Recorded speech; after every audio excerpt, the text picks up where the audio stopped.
नमस्कार। आज का हमारा विषय अत्यंत ही रोचक है और साधकों से ही नहीं, ये सभी से संबंधित है।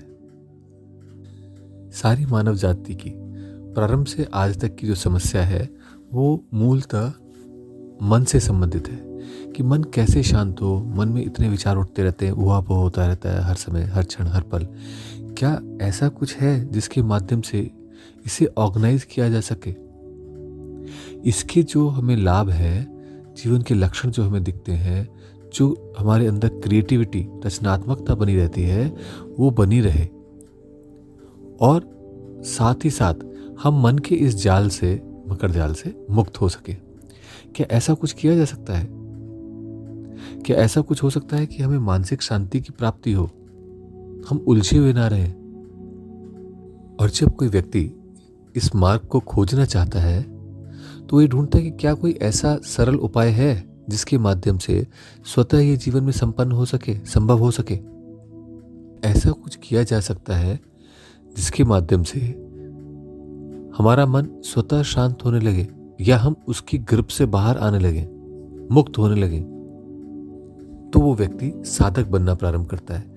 वो खोज करता है, वो ढूंढता है, वो एक एक प्रयोग करता है, फिर दूसरा प्रयोग करता है, फिर इस तरह से वो प्रयोगों में और साधनाओं में और अपनी खोज में आगे बढ़ता है।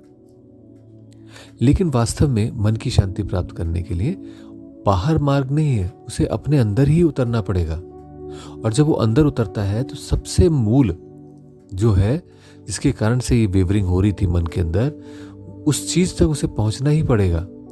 और वो है कि हमारे जीवन के लक्षण क्या है। हम जहां हमारा जन्म की शुरुआत होती है, तो पहली शुरुआत कब होती है? जब पहली सांस आती है। और अंतिम कब होती है? जब अंतिम श्वास जाती है।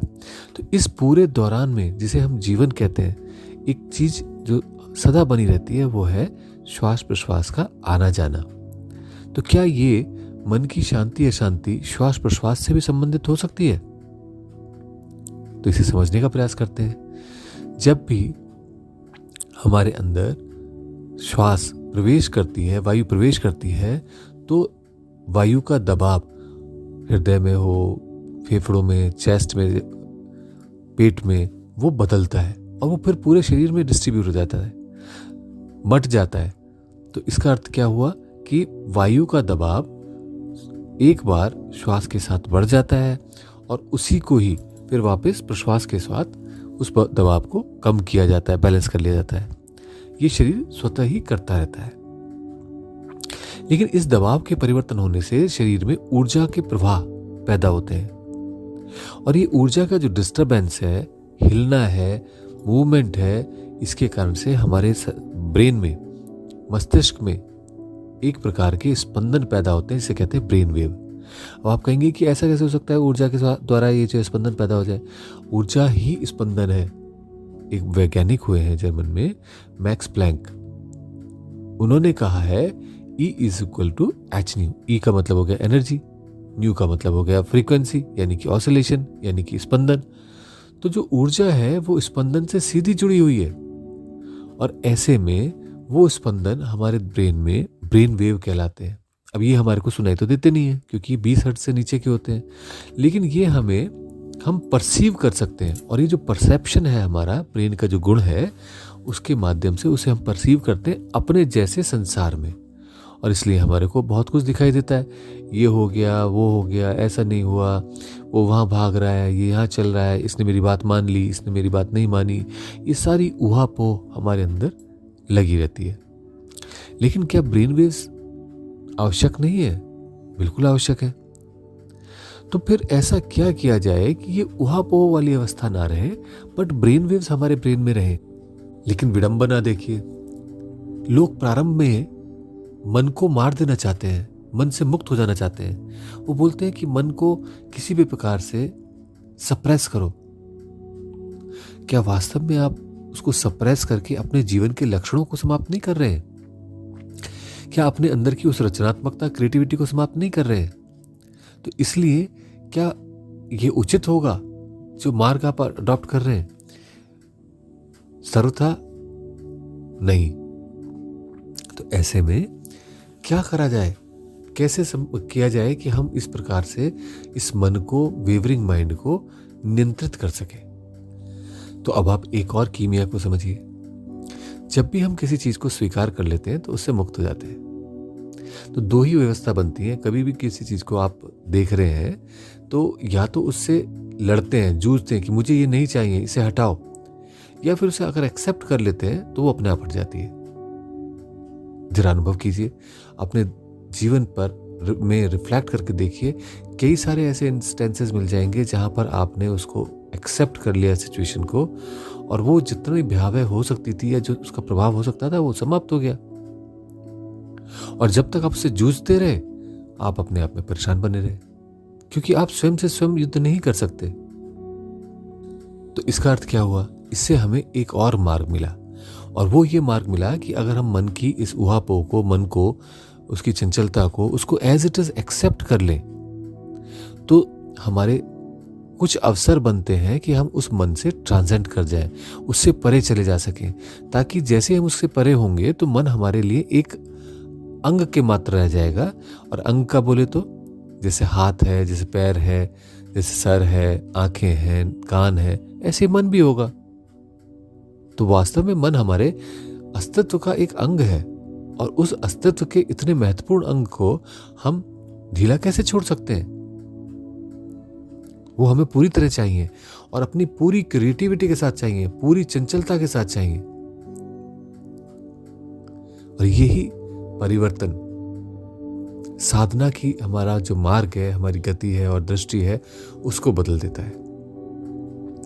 अब अगर साधक ये सब समझता है तो वो साधना खोजना प्रारंभ करता है कि जिसके माध्यम से वो अपने जीवन में मन की शांति को या मन की परे तटस्थ हो पहुंचने की उन क्रियाओं को उपलब्ध हो सके। अब ऐसे में जो सबसे सरल मार्ग है, वैसे तो बहुत सारे मार्ग हैं, साक्षी भाव की प्राप्ति कर सकते हैं, सजग हो सकते हैं, ध्यान से आप प्राणायाम कर सकते हैं, जिन प्राणायामों के माध्यम से जो है आपके मन में शांति का संचार हो, और बहुत कुछ भी कर सकते हैं, क्योंकि जब प्राणों से ही ये स्पंदन हो रहे हैं और उसी से ही ये सब पैदा हो रहा है, तो प्राणों को भी अगर हम आयाम दें तो अपने आप ही मन की शांति संभव है। लेकिन इन सब में एक बहुत ही पावरफुल, अत्यंत संवेदनशील प्रयोग है, और वो है सोहम या हमसा का। जो भी आप करते हो, जैसा भी करते हो, अब इसमें क्यों ये संवेदनशील है और क्यों ये हमारे जीवन को पूरी तरह से परिवर्तित कर सकता है? क्योंकि सो हम एक प्रकार का रिद्म है, एक प्रकार की एक ऑर्गेनाइज्ड फ्रीक्वेंसी है। सो इतनी देर चला, हम उतनी देर चला, फिर सो उतनी देर चला, फिर हम उतनी देर चला। तो एक प्रकार से अगर आप इसको लिखें, कागज पे लिख करके देखेंगे, तो एक ये वेव्स बनेंगी, जो वेव्स पहले सो की होगी, फिर हम की, फिर सो की होगी, फिर हम की। और जब ये आप बार बार करते जाएंगे, इसका प्रयोग करेंगे 5 मिनट, 10 मिनट, 15 मिनट, 20 मिनट, तो आप पाएंगे कि धीरे धीरे वो एक ऑर्गेनाइज्ड, एक व्यवस्थित अवस्था में आ रही है। सो एक नियत समय तक चलती है, 4 सेकंड, 10 सेकंड, 15 सेकंड, 20 सेकंड। हम एक 3 सेकंड, 4 सेकंड, 5 सेकंड के लिए चलती है। तो एक व्यवस्था बन रही है, और वो जो व्यवस्था बन रही है सो और हम की, वो अपने आप में एक रिद्म है, एक लय है। और वो जो लय है जब बनती चली जाती है, तो सारा ब्रेन का जो हमारा एनर्जी का ऑसिलेशंस है, वो धीरे धीरे ऑर्गेनाइज्ड हो जाते हैं, सिंक्रोनाइज्ड हो जाते हैं, टू बी प्रिसाइज। और जैसे ये सिंक्रोनाइज होते हैं, तो फिर ये एक ऐसा अवसर है हमारे लिए जिस क्षण हम अपने आप को मन के स्वामी के रूप में पाते हैं। अब ये तो आपको करके अनुभव ही करना पड़ेगा, ये ऐसे ही तो नहीं हो जाएगा। और जब आप इसे करेंगे और इसे अनुभव करेंगे कि वास्तव में एक शांति सी आई, और उस शांति के पल में आप मन को देखने लगे, आप मन विजयी हो चुके हैं, आप मन से परे जा चुके हैं। और जब आप मन से परे आ जाते हैं, तो मन भी आपका एक अंग बन जाता है, एक अभिन्न अंग बन जाता है। वो आपसे परे नहीं है, आपके हाथ की तरह से है। लेकिन अब जब आपको अपने मन की आवश्यकता पड़ेगी, और जितनी आवश्यकता पड़ेगी उतना आप उसका उपयोग करेंगे, और वो अपनी लगातार स्पंदनों के साथ में सक्रिय बना रहेगा। जैसा वो आज है। तो फर्क कहाँ हुआ? फर्क हुआ इस सारी साधना में इस बात का रियलाइजेशन अपने आप होने लग जाता है हमें कि हम मन नहीं, मन से परे हैं। और साथ ही हमें अपने अस्तित्व का पूरा भान होने लगता है। तो सोम और हमसे की इस प्रयोग से, जो बहुत सरल है, आप मान लीजिए सोहम करते हैं तो क्या करना है? आपने श्वास लेते समय सो बोलना है मन ही मन, और प्रश्वास करते समय यानी एक्सेल करते समय हम। सबसे महत्वपूर्ण है इसमें जो ध्यान रखने का है बिंदु है वो ये है कि ये एक लय में हो, क्योंकि साधना की गहराई सोहम के साथ जो आती जाती है उसमें स्वतः ही आप पाएंगे कि धीरे धीरे एक नेचुरल लय अडॉप्ट होती चली जाएगी, और वही लय होगी जो हमारे जीवन के लिए आवश्यक होगी। ये एक और गहरा रहस्य है जिसके विषय में हम कभी और चर्चा करेंगे। आशा करता हूं कि आप समझे होंगे और उस प्रयोग को, सोहम को उपयोग करके अपने मन के अंदर उस शांति को अनुभव कर सकेंगे। अब इसको अगर जल्दी प्राप्त करना है, जल्दी अनुभव करना है, तो अभी से ही सोहम की रिदम के ऊपर आप श्वास प्रश्वास को प्रारंभ कीजिए, और फिर देखिए 5 मिनट के प्रयास में, 10 मिनट के प्रयास में आपको अपने अंदर बहुत अधिक गुणात्मक परिवर्तन दिखाई देंगे, और दिखाई देगा कि मन कुछ कुछ शांत हुआ। तो इसी प्रयास को आगे बढ़ाइए, साधना को आगे लेके चलिए, और फिर देखिए कि किस प्रकार से आप उस अवस्था तक भी पहुंच सकेंगे जहां आप मन से आगे बढ़ सके। तो आज के लिए इतना ही। आप इसको अनुभव कीजिए, समझिए, समझाइए। आगे फिर चर्चा करेंगे। आज के लिए इतना ही। नमस्कार।